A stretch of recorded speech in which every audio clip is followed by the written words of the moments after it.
ቤተሰቦች ቀድሞ ያለቀሰ ሁሉ ተበዳይ አይደለም። ጃኒን ህይወት ላለመበጥበጥ ሪሌሽንሺፑን ላለመበጥበጥ ዝም ብዬ ነበረ። ብዙ ነገር ዝም ብዬ ተቀብዬ ነበር። አሁን ግን እያንዳንዷን ነገር በማስረጃ ያሰማችኋለሁ። ይሄ ጎንደር ሆና ደውላ ያወራችኝ ነው። ስሙትና ቀጥላለሁ።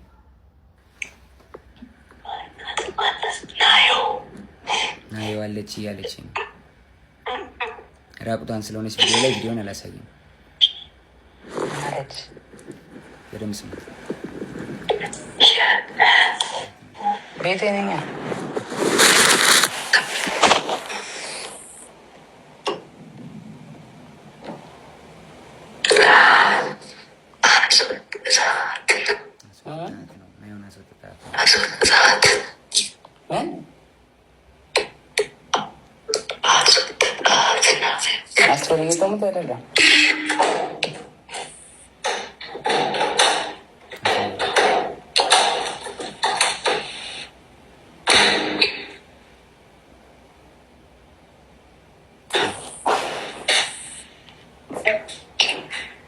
ሰው እንዳይሽ ስታሳይ ኖረ ማንም የለም ብቻ ነው።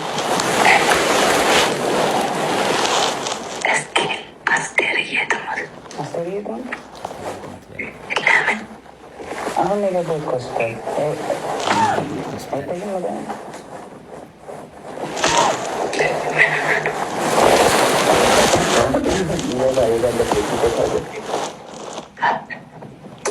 ወባ እግዚአብሔርን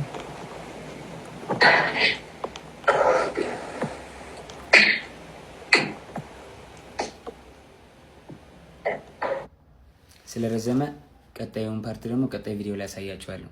ቤተሰቦች እውነቱ እንዲወጣ ስለማይፈልጉ ሪፖርት ስለሚያደርጉት ሁላችሁም ኮፕሊንግ አድርጉት።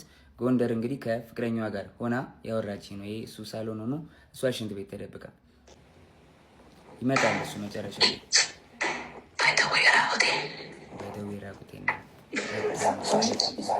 ሰው እንዳይመጣብኝ ስለማልኳት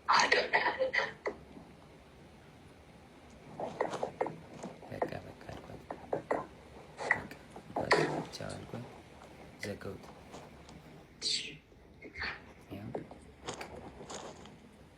ተዘጋ ስልኩ ጋይስ። እና እውነታው ይሄ ነው። ከዚህም በኋላ እንግዲህ እዛ ይበጠበጣል። ጎንደር ላይ ቲንክ እየሰማት ነበር። እሱ ተበጠበጠ፣ ተደወለልኝ እኔ ጋር።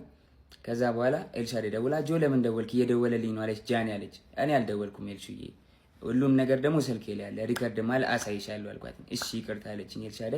ከዛ ሳስበው እኔ አልደወልኩም ካልኩኝ እሷ ደውላ ከሆነ ትበጠበጣለች። ሪሌሽንሺፑ እንዲበጠበጥ እንዲለያዩ አልፈልግም። እኔ ደግሞ ቢኮዝ የጀመርኩት የራሴ ህይወት አለ፣ ድጋሚ መበጥበጥ አልፈልግም።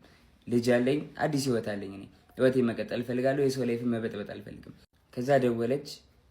እሱም እየሰማህ ነው ምንድን ነው አለችኝ። መበጥበጥ ስላልፈለኩ ውክልና ሰጥቻታለሁ። የባንኪን መኪና የገዛሽ ጊዜ 1 ሚሊዮን ብር ሰጥቻት ነበር። እስር ቤት በነበርኩበት ሰዓት ትራንስፈር ማድረግ ስለማልችል 1 ሚሊዮን ብር ከባንኬ ላይ ውክልና ሰጥቻት እንትን ብላ ነበርና ውክልናው አልተነሳም። ጃኒ አይ በቃ ውክልናው እንድታነሽልኝ ነው ብዬ ዘጋሁት ስልኩን ማለት ነው። እስከዛሬ ድረስ አንተን የደወልከው ምናምን ለምን ትንትላለህ ምናምን ስባል ዝም ያልኩትኝ የሷ ሪሌሽንሺፕ ላለመበጥበጥ ነበር፣ ይሄን ነገር ላለማውጣት ነበረ። ግን በዚህ ልክ በዚህ ርቀት ልክ እኔን ለመጣል ትሄዳለች ብዬ አስቤ አላውቅም። ሜቢ ፎሎወሯ ያኛው ስለተዘጋ ይሄኛውን ፎሎ ለማስደረግ ሊሆን ይችላል። ግን በዚህ ልክ እኔን አታክ ለማድረግ መሄድ የለብሽም ጃኒ። ሌላው ደግሞ የተለያዩ ምስሎችና ቪዲዮዎችን ይዞ በመውጣት ጆን ዳንኤል እንደዚህ አድርጎኛል፣ እንደዚህ አቁስሎኛል። አይደለም ሴት ልጅ ወንድ ልጅ እንደዛ አላረግም። እኔ እናትና አባቴ ካዩዋቸው አመት ከ6 ወር አልፎኛል። እናትና አባቴን ድጋሚ አያሳየኝ። እኔ እንደዛ አላረኳትኝ። 2 ሴት እህቶች አሉኝ። 2 ሴት እህቶቼን ሌላ ወንድ እንደዚህ ቢያረግብኝ ምን እንደማደርገው አውቃለሁ። በእህቶቼ እንዲደርስ የማልፈልገውን በሌላ ሴት ላይ አላረግም። አይደለም ሴት ወንድ አቁስዬ አላውቅም። ሜቢ ድሮ ተደባድቤ ሊሆን ይችላል እንጂ ካለ ወጥቶ ይክሰሰኝ። እንደዚህ ያደረኩት ሰው ካለ ወጥቶ ይክሰሰኝ። መረጃ ካለሽ ለምን አልከሰሽኝም? እንደዚህ አድርጌ ከሆነ ወይ ደግሞ አስፈራርቼ ይዤሽ ከሆነ 1 አመት ከ4 ወር በህግ ጥላ ስር ነበርኩኝ አይደለ? በህግ ጥላ ስር እያለሁ ማድረግ ትቺ ነበር ምንም ነገር አይደለ? አልነበረም። ግን እስር ቤት ሆኜ በጣም ትመላለሽ ነበረ። በጣም አመሰግናለሁ። በጣም ከናዮ ስትፈታ ብዙ ነገር ተፈጥሯል። ታውቂያለሽ፣ ብዙ ነገር ሀፕን አድርጓል። በቃ እኔ እዚህ ጋር ልጅ ስላለኝ መቀጠል ስለማንችል ሪሌሽንሺፓችን ቆመ። ስለዚህ ሪሌሽንሺፓችን ስለቆመ እኔ ወይ ወድቄ ማየት የለብሽም ወይ ደግሞ አሁን አዲስ ህይወት ጀምሬያለሁ በቃ አዲስ መንገድ ላይ ነኝ። አዲስ ሰው ሆኛለሁ። ተይኝ፣ በእግዚአብሔር ስለ እግዚአብሔር ተይኝ ጃኒ። በቃ አዲስ ህይወት አለኝ። የራሴን ህይወት ልኑርበት።